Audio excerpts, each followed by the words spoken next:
আসসালামু আলাইকুম ওয়া রাহমাতুল্লাহ। আলহামদুলিল্লাহি রাব্বিল আলামিন ওয়াল আকিবাতু লিল মুত্তাকিন ওয়া আলা আলিহি ওয়া আসহাবিহি আজমাইন, আম্মা বাদ।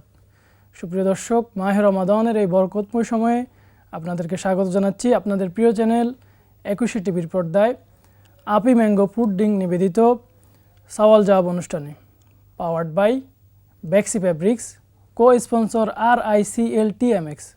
পুরো অনুষ্ঠান জুড়ে আপনাদের সাথে আছি আমি মোহাম্মদ সাজিদুল ইসলাম। সুপ্রিয় দর্শক, আমাদের এই সওয়াল জবাব অনুষ্ঠানে আমরা এক একদিন এক একজন ইসলামিক স্কলারকে আমন্ত্রণ জানিয়ে থাকি। আজকে আমরা দেশবরেণ্য একজন ইসলামিক স্কলারকে আমন্ত্রণ জানিয়েছি, আপনাদেরকে আমাদের মেহমানদের সাথে পরিচয় করে দিচ্ছি। আমাদের সাথে আজকে উপস্থিত আছেন মাওলানা মোহাম্মদ লোকমান সাইফি, খতিব আল হেরা জামে মসজিদ, স্টাফ কোয়ার্টার, ঢাকা। আসসালামু আলাইকুম রহমতুল্লাহি ওয়া বারাকাতুহু। ওয়ালাইকুম আসসালাম রহমতুল্লাহ। শাইখ, কেমন আছেন? আলহামদুলিল্লাহ। ইসলামে নামাজের এত গুরুত্ব কেন, এ সম্পর্কে যদি একটু বলতেন। আল্লাহ সুবহানাহু ওয়া তাআলা নামাজের অনেক গুরুত্ব আরোপ করেছেন কোরআনুল কারীমের ভিতরে। কোরআনুল কারীমের ভিতরে আমরা 82 জায়গায় নামাজের কথা আল্লাহ আলোচনা করেছি, আমরা জানতে পেরেছি, আমরা স্টাডি করেছি। নামাজ একটি গুরুত্বপূর্ণ ইবাদত। বুনিয়াল ইসলামু আলা খামস, ইসলামের ভিত্তি হচ্ছে 5টি। রাসূলুল্লাহ সাল্লাল্লাহু আলাইহি ওয়াসাল্লাম বলেছেন 5টি স্তম্ভ বা খুঁটির মধ্যে দ্বিতীয় স্তম্ভই হচ্ছে নামাজ। নামাজ হচ্ছে ইমানের ফাউন্ডেশন, ইমানের মূলনীতি হচ্ছে নামাজ। নামাজ যদি আপনি না পড়েন, আপনি ইমানের ভিতরে থাকছেন না। আল্লাহ সুবহানাহু ওয়া তাআলা কোরআনুল কারীমে বলেছেন, ইয়া আইয়ুহাল্লাযিনা আমানু ওয়ারকাউ ওয়াসজুদু ওয়া'বুদু রাব্বাকুম ওয়াফআলুল খায়র লাআল্লাকুম তুফলিহুন। আল্লাহ বলছেন, হে ওহে যারা ঈমান এনেছো মুমিন, তোমরা রুকু করো, সিজদা করো এবং আল্লাহ তাআলার ইবাদত করো, তোমার রবের ইবাদত করো আর ভালো কাজ করো, আশা করা যে তোমরা সফল কাম হতে পারবে। তো এইটি করলে পরে আল্লাহর সাথে কানেক্টিভিটি তৈরি হয়। আল্লাহ রাসূল সাল্লাল্লাহু আলাইহি ওয়াসাল্লাম বলেছেন, মান তারাকা সালাতান মুতাআম্মিদান ফাকাদ কাফার। যে ব্যক্তি ইচ্ছাকৃতভাবে নামাজ ছেড়ে দিল, সে কাফের হয়ে গেল।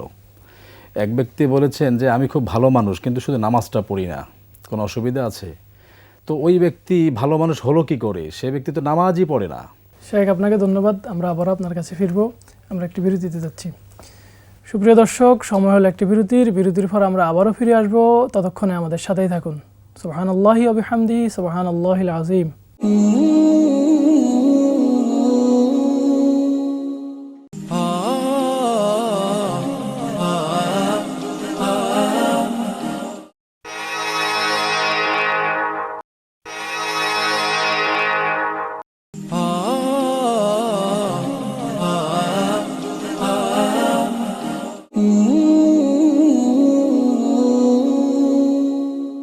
সুপ্রিয় দর্শক, বিরতির পর আবারও ফিরে এলাম।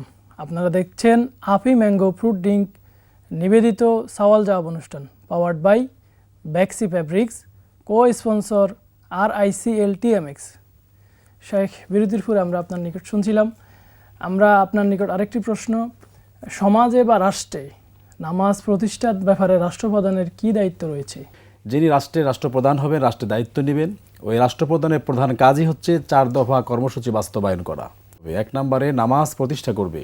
আল্লাহ তাআলা বলছেন, আল্লাহর অর্ডার, নামাজ প্রতিষ্ঠা করলে মানুষের চরিত্র ভালো হয়ে যাবে। সুবহানাল্লাহ। কারণ এটি আল্লাহর কথা, ইন্নাস সালাতা তানহা আনিল ফাহশাই ওয়াল মুনকার। নিশ্চয় নামাজ সকল অশ্লীলতা, বেহায়াপনা, নির্লজ্জতা, অপকর্ম, পাপাচার, ব্যভিচার থেকে তাকে ফিরিয়ে রাখে। এখন তাহলে নামাজের মতো নামাজ পড়ছেন না, তাকে অবশ্যই কোথাও সামথিং ইজ রং, কোথাও রং হয়ে যাচ্ছে। তাকে কারেকশন করে পরিশুদ্ধভাবে ভালোভাবে নামাজ আদায় করতে হবে। নামাজ আদায় করলে তার চরিত্র ভালো হয়ে যাবে। একটা লোকের যদি চরিত্র ভালো হয়ে যায়, দেশের মানুষ সবাই যদি নামাজি হয়ে যায়, রাষ্ট্রপ্রধান এই নীতি প্রণয়ন করেন, এই বাস্তবায়ন করেন এই আইন, তবে সকল নামাজি হয়ে যাবে।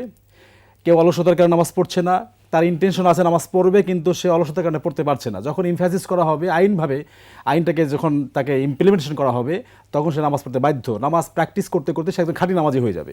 খাঁটি নামাজি হয়ে গেলে চরিত্র ভালো হয়ে যাবে। চরিত্র ভালো হয়ে গেলে সমাজে চুরি থাকবে না, ডাকাতি থাকবে না, চাঁদাবাজি থাকবে না, ছিনতাই থাকবে না, রাহাজানি অপরাধ আছে, সব ধরনের অপরাধ থেকে সে নির্লিপ্ত থাকবে। তাহলে একটা অনেক বড় উপকার, আল্লাহ জানেন বিধায় এটা ইমপ্লিমেন্টেশন করতে বলেছেন। দ্বিতীয়ত হচ্ছে জাকাত ব্যবস্থা চালু করবে। জাকাত ব্যবস্থা চালু করলে সমাজে দারিদ্র্য বিমোচিত হয়ে সুখী ও সমৃদ্ধশালী একটি সমাজ নির্মাণ করতে সক্ষম হবে ওই রাষ্ট্রপ্রধান। তাহলে দেশের অভাব চলে যাবে, দরিদ্র মানুষ থাকবে না, কেউ ভিক্ষাও চাবে না, হ্যাঁ, মানুষ চুরি করবে না, মানুষ অভাবের কারণে চুরি করে, অভাবের কারণে মানুষ দুর্নীতি করে, এটা থাকবে না। এরপরে দেখুন, যদি সৎ কাজের আদেশ দেয় তাহলে মানুষ ভালো কাজে উন্নীত হবে। যদি অসৎ কাজে নিষেধ করে তাহলে সে অসৎ কাজ করবে না, গুনাহের কাজ করবে না, পাপের কাজ করবে না, যেটা দণ্ডনীয় অপরাধ সে কাজগুলো সে করবে না। নামাজ না পড়লে কী ধরনের শাস্তির সম্মুখীন হতে হবে আখিরাতে? নামাজ এটি আল্লাহ তাআলার একটা অর্ডার, একটা আদেশ, এটা অমান্য করা তো মারাত্মক লেভেলের অপরাধ। ইয়াতাসাআলুনা আনিল মুজরিমিন মা সালাকাকুম ফি সাকার ক্বালু লাম নাকু মিনাল মুসাল্লিন। জাহান্নামে যখন যাবে, জাহান্নামীদেরকে জাহান্নামের ফেরেশতারা জিজ্ঞাসা করবে, জাহান্নামে আসলে কেন, কি অপরাধ করে এসেছো?